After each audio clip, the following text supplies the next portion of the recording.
What I'm going to show you today is how to start your car if your key fob is not detected or the battery's dead in it and it's not working. And you're simply going to press this button over here. So you press this over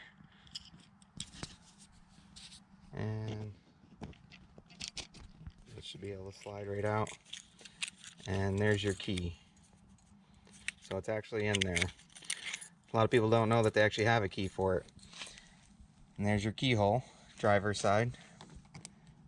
Simply gonna put it in, turn, unlock, and then pull this out. And now once you're in your vehicle, you want to put this key back in here. If I could do this one-handed. Come on. Alright.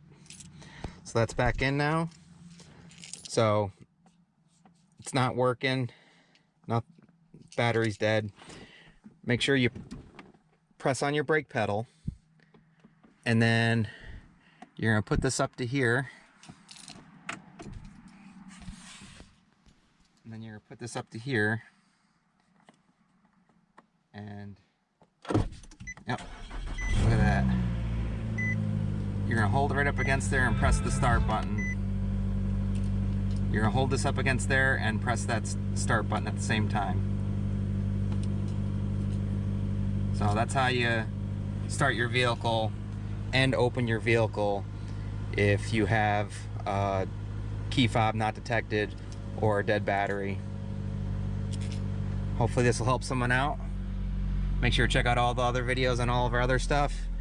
And once again, we hope you like, enjoy, subscribe, and as usual, we'll see you on the next one. All right, bye guys.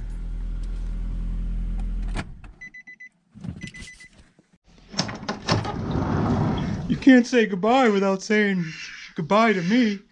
All right, Olaf, we'll see you on the next one. All right, bye, Obo. Bye, guys.